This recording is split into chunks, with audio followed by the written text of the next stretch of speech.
Okay, so something that we did with inverse, we didn't do with inverses last week was actually verify that they are inverses. We did points, we just checked them. It's a great check to see if it works or not.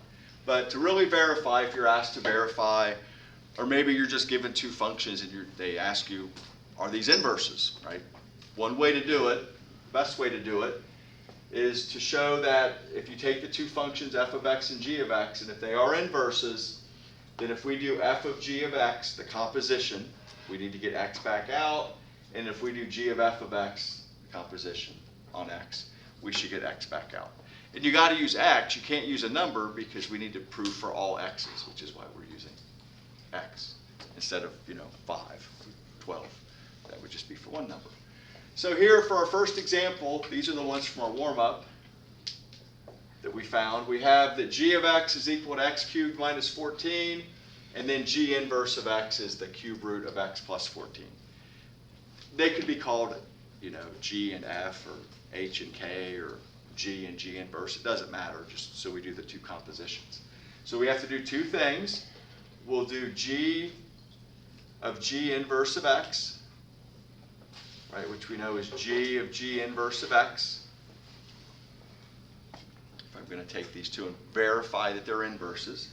So we take the inner function and we replace g inverse of x with the cube root of x plus 14. Cube root of x plus 14. Then we're going to take this argument, or this input, and plug it into g of x. So we do that. The rule for g of x says take the input cubed, subtract 14. So the input cubed, subtract 14. Well, we know that when we cube a cube root, they undo each other, right? They're inverses. So we get x plus 14 minus 14, which gives us x. So we're halfway there. We showed that the first case worked. So now let's do g inverse of g of x. And I'm having trouble thinking of a case where this ever worked and this one didn't. But every time you see the definition, it does have to happen. You have to show both ways to really prove it. But it should work. Just knowing that, it's kind of nice to know. So g of x is the inner function. We're going to replace that with x cubed minus 14. And then from here, I'm going to plug this into g inverse of x, which its rule says take the cube root of the input plus 14. So we're going to take the cube root of the input plus 14. And then from here, x cubed minus 14 plus 14 is just x cubed. Gives us x. And there we go. Now here we didn't have any domain issues. It could be a case too that these two x's might have a different domain. That's fine. You just need to show that for the domain of the function, if you input x into the composition, you get x back out. So you don't have to worry. With this, you don't have to worry about domain restrictions for this particular verify that you have inverses.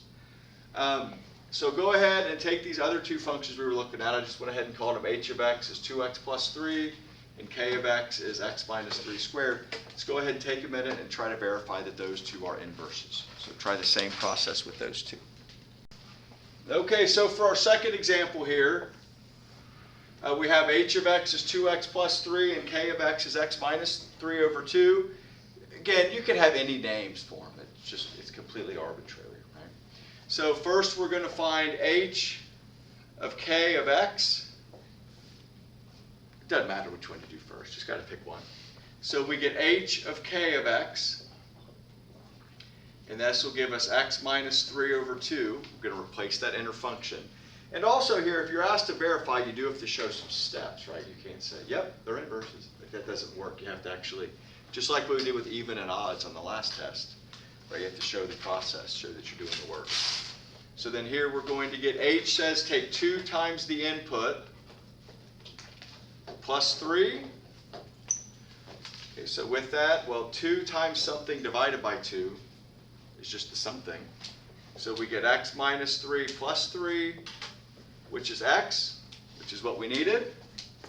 And then the other one, just work to the left here, is going to be, so since we did h of k of x, now we'll do k of h of x. K of h of x. Okay, so it looks like that. Now here, so h is our inner function. So we're going to have k of 2x plus 3. And then from here, we'll plug that into the rule called k.